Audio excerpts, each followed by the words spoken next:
Hello, fellow human light beings. This is Mahadev, the ThunderWizard. Welcome back to the channel. And this is a segment called Ask ThunderWizard Any Question, where you ask me any question you want to ask, and I will make a video about it.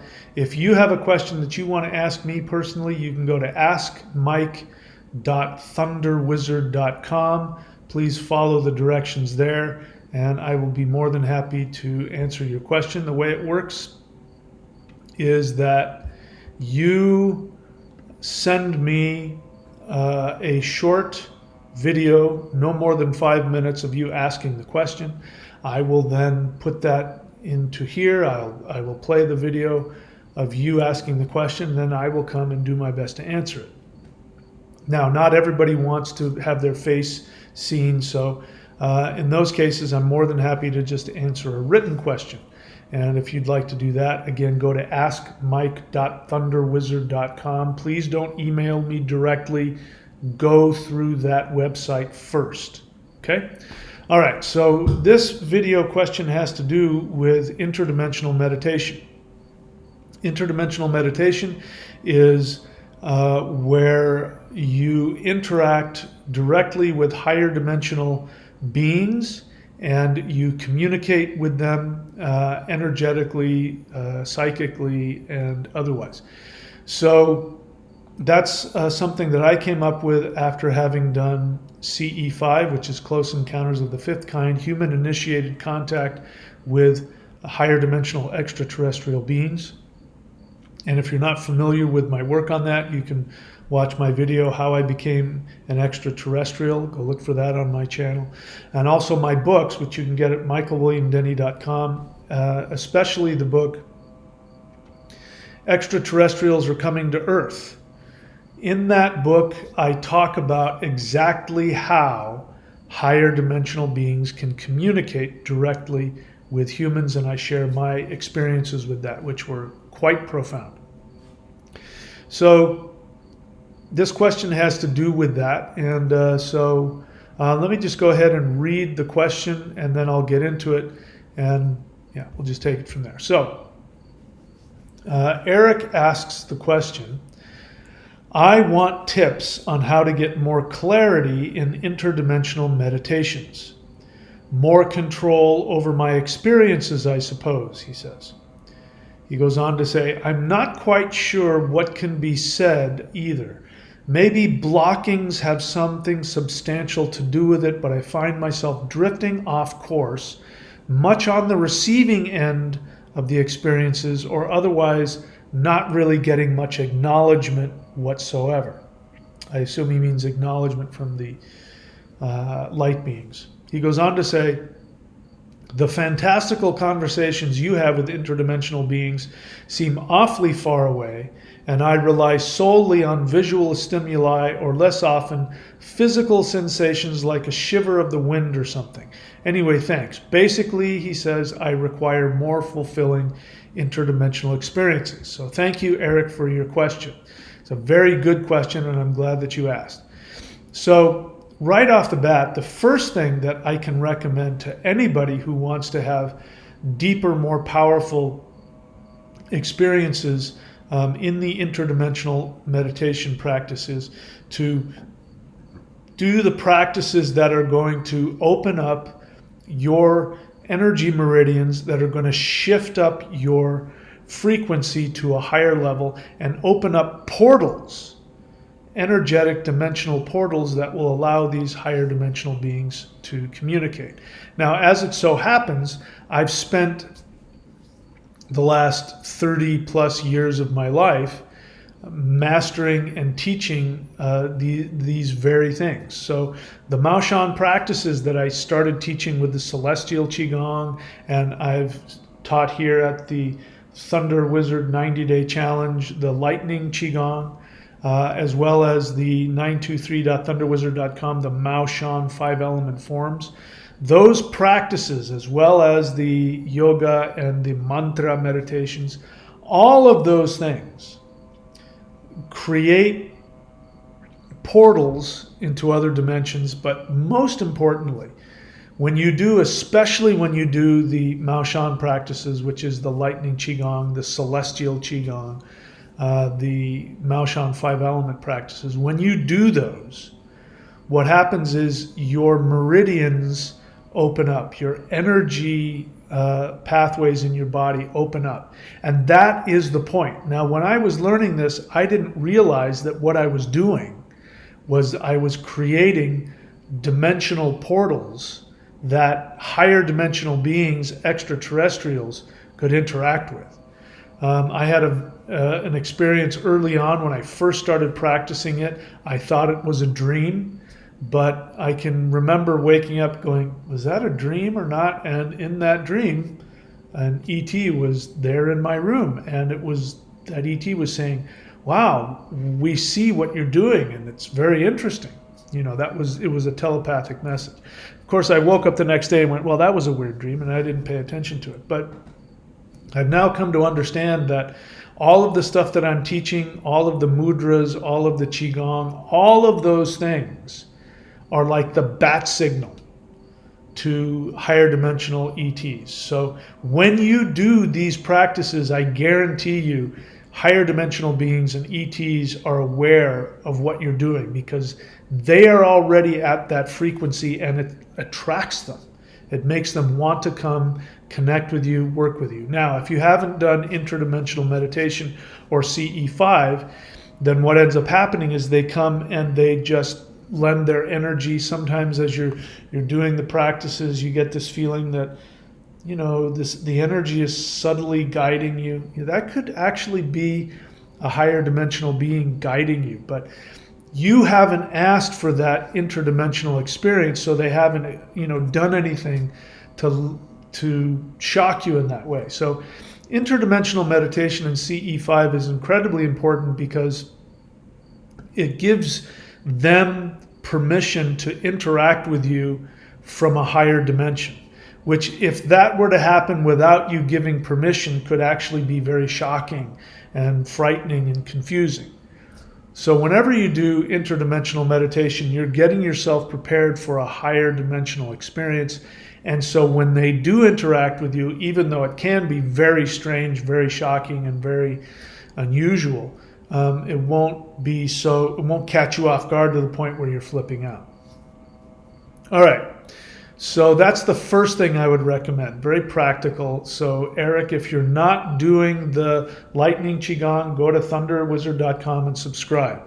You don't want to do that? Then do the Awakening the Immortals, which you'll find on the playlist, the qigong playlist, celestial qigong, the Mao Shan 5-element forms, all of those work. If you're not doing any of those, then that could really help. But you got to do it regularly. It's sort of like going to the gym. You're doing it specifically to build up strength and to build up your frequency. So that's the first thing. Perhaps you just need to get more energy in you. Now, maybe you're already doing these things. I don't know. You didn't state whether you were or not. So, yeah, let's just go ahead and assume you're already doing that. Then what else could it be? Well, you talked about being blocked. So let me explain what happens in interdimensional meditation when there's telepathic communication. For those of you who you're on my channel and you haven't read the book yet, go read it. Go to michaelwilliamdenny.com or go to Amazon Kindle or Audible and look for the book, Extraterrestrials Are Coming to Earth by me. In that book, I talk about what happens when you're telepathically communicating with a higher dimensional being. So, Eric, you've probably heard me explain this, but I'll explain it again for everybody else's sake. So, there was a video made by a physicist, I'm forgetting his name, maybe if I remember, from the 70s, Carl Sagan. And if you go on YouTube, you can find it. He calls it Flatland. And in that video, he talks about what it would be like for a two-dimensional being if you, as a third dimensional being, were to communicate. Literally, if you could see into a flat two-dimensional world and you could see all the beings in there, and if you, looking down, said, "Hello, two-dimensional being," and you spoke specifically to a being, that two-dimensional being wouldn't hear you with their ears.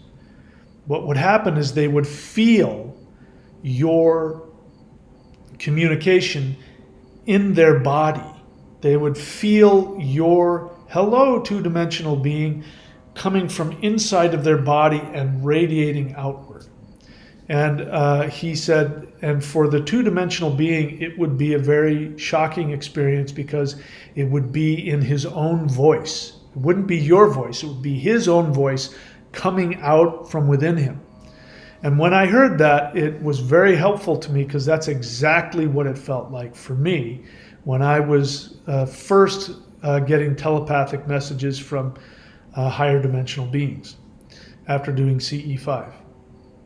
So what that means is that your imagination, your brain, the speech center in your brain, if it's a verbal message, sometimes it's not, sometimes it's an emotional message, sometimes it's visual, everybody's different, and sometimes it's a combination of all of them. But let's just, for argument's sake, because this is the way it happens with me mostly, it's a verbal message.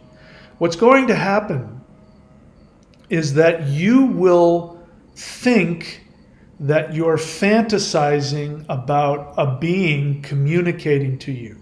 And just like when you imagine what somebody's going to say, you say it in your own voice, in your own vocabulary, and because the imagination's a muscle.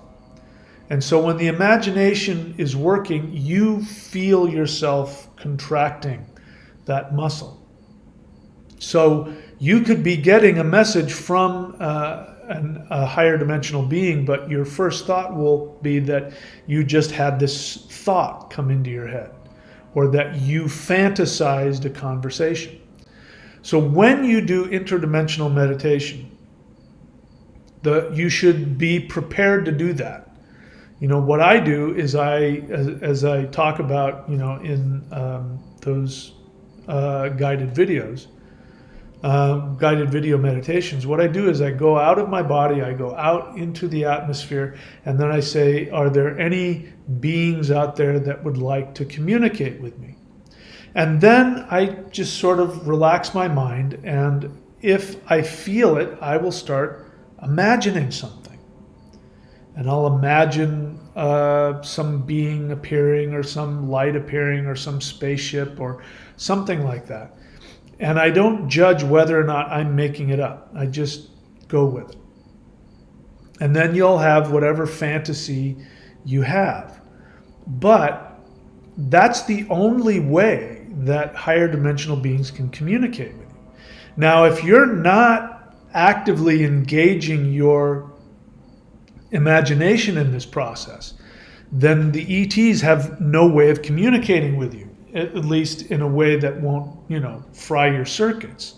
Yeah, they could force, with me, in the beginning, they were very intense. And as you remember, if you go back and watch those first videos from June of 22, my circuits were getting fried because they were making sure that I was getting the message. So depending on who you are, they're not going to come at you like that. They don't come at me like that anymore. That was in the beginning. So if you're not allowing yourself to have an imaginary communication, they have nothing to ride. They have no way of getting access to you. So don't go into it with any expectations. I'm going to use your words here, and I don't know if this is the way you meant it, but you say, I rely solely on visual stimuli, or less often physical sensations. You say you want more control over your experiences. You're not receiving experiences. So just from listening to that, it sounds like you have expectations. So you got to get rid of those. You can't go into it with any expectations. You go in there. In fact, in the beginning, I used to say, I have no expectations, I have no demands. And then whatever happened is whatever happened. And so you got to have that open mind. If you're trying too hard, if you have an idea of what it's supposed to be like, if you're trying to force it, even if they are communicating, they're not going to be able to get through because you'll be blocking them with your own intellect, your own mind. So the thing to do is just relax and try to enjoy the experience and start to create your own fantasy communications. All right, so you also said something to the effect of, here in one of your earlier messages, you say,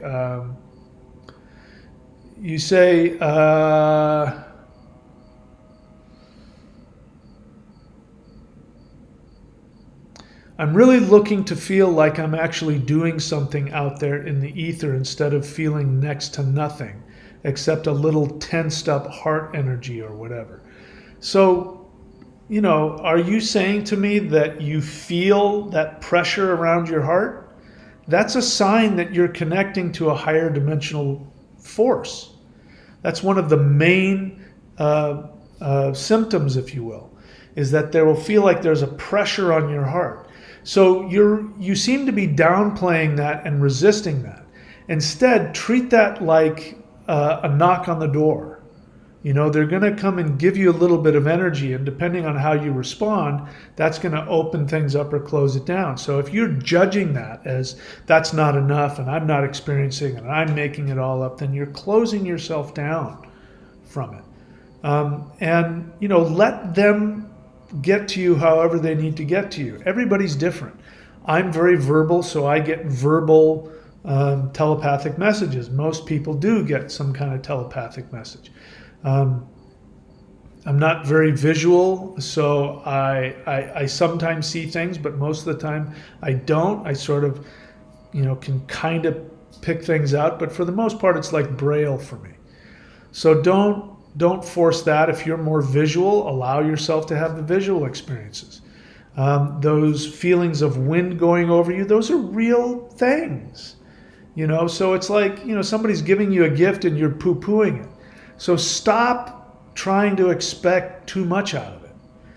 Having said that, when you're open enough and you're, bear in mind, I spent 30 years doing hardcore energy practices. So my energy meridians were already open, and I didn't realize it, but I had already been working with these beings for 30 years, and I just wasn't aware of it.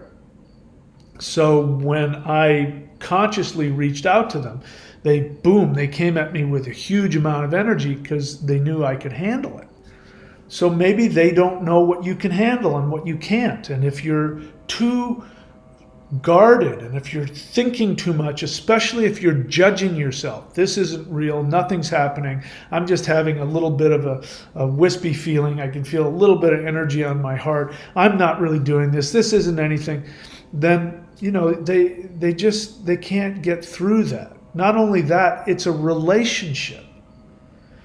So, like any relationship, imagine, you're making love to your girlfriend or whoever you are, your boyfriend, and you're not given anything. I mean, nothing's going to happen. Both of you are going to go, well, this is boring, and you're going to give up. So you got to put your part into it, and your part is allowing your imagination to be a part of it and to enjoy it, and don't get attached to it. For those of you who are having success in it, I want to reiterate what I do to keep myself sane. Because what will happen is if you do have a powerful experience doing this, and you're out there and you see and feel and you're getting messages and all of that, and they're going to be of a higher dimensional nature, which means that they're going to tell you things about yourself that are just absolutely, they're going to be giving you compliments in ways that you can't even imagine, telling you how powerful you are and amazing you are in ways you couldn't have even imagined. And when you come back into your body, the first thing your brain is going to do is gaslight you out of it. First thing that your brain is going to do is going to say, I think I made that up. That's not real. How can that be? How is this thing? Who are these people? Your brain is going to start doing all that. and you're going to doubt yourself a lot. But there will be a part of you that knows what you experienced was real and was not part of this reality. And so there will be this conflict. So the way to live through that conflict is, first off, don't have any expectations going into it. Allow your imagination to do its thing. Whatever messages you get, do not question them. If you get messages like you are God, or you're amazing, or you live in the 12th dimension, or something that's just so completely absurd and grandiose, don't question it. In the meditation, say yes, thank you, and agree with them. One of the things that I do is, if they come to me and say, yes, you're the ruler of the such and such galaxy in the 10th dimension, I go, thank you very much. I'm the ruler of the such and such galaxy in the 10th dimension. Thank you for sharing that with me. It doesn't mean that I believe it. I'm just, I'm not arguing with the person that's talking to me, and I'm going along with it. So it's like, when you take shrooms, or I don't do shrooms or anything, but as I understand it, you take shrooms or acid or DMT, you're going to have a much better time if you say yes. If you say yes to the experience, you're going to have a great trip. If you start to, if you fight with it, you're going to have a bad trip. In this case, what will happen is you won't have a bad trip because you're not on drugs. But if you close it down and you don't say yes to the communication, your imagination, the experience, then you end up just shutting the whole thing down, and it just, the show ends. So, don't have expectations. Use your imagination. Allow yourself to imagine something. It doesn't have to be real. When you come out of it, don't second guess it. Take everything that you experienced or imagined or were told at face value, completely as is. Don't try and change that. And then, last but not least, don't gaslight yourself out of it. Don't try and figure it out. Your brain will tell you that doesn't make any sense, that couldn't be real. You just go, okay, thank you, and you just leave it alone. I mean, you go on and live your life, because what's happening is you're being reprogrammed on an unconscious level. And if you keep doing it over time, your unconscious will begin to expand, and then these experiences won't be so hard to accept. So one of the things I get from this is that you're just rejecting it. You're getting chills, you're feeling some of the energy on your heart, you're perhaps getting some messages, and you're fighting it. So just stop fighting it and ask and say, please show me more. I'm having a hard time understanding this. Please give me more energy. I've done that. I've been communicating with beings, and I'm having this fantasy in my mind, and I'll say, can you please give me some energy so I know I'm not making this up? And sometimes when I do that, many times I've done that, I'll get a huge rush of energy that I know didn't come from me. Now, it doesn't happen every time. Sometimes I ask for energy and nothing happens. But I do the same process. I go along with it. I say yes to everything. I accept everything that I imagine or I am told. And when I come back into my body after the meditation, I don't try and figure it out. And I don't gaslight myself out of it. I don't get emotionally attached. Okay, if it's real, it's real. If it's not real, it's not real. Maybe it was just my imagination. I don't care. I don't care whether it was true or not. I'm not emotionally attached. All right. So that's it. Thanks for the question. If you guys have a question that you want me to answer in a video, again, go to here, askmike.thunderwizard.com, and follow the instructions there. And hopefully we'll keep doing this. I like doing it. And again, if you have a question, there's a bunch of other people out there that have the same question. And I think it's good to, again, like when people email me with questions, I say, unless you're paying me for my time, don't ask me the question. Ask it on the channel so that other people can benefit from it. And that's what this is about. The Ask Mike is about everybody benefiting from these questions about stuff that I teach. So That's it. AskMike.ThunderWizard.com. Subscribe to the Warrior 90-Day Lightning Qigong, and 923.ThunderWizard.com for all of the really powerful stuff that I'm basically giving away. All my books can be found at michaelwilliamdenny.com. That's it, my friends. Thank you so much. And as always, if the solar flash don't come and or I don't get beamed up to the Starship Enterprise, I will see you all very soon. Thank you very much. Take care.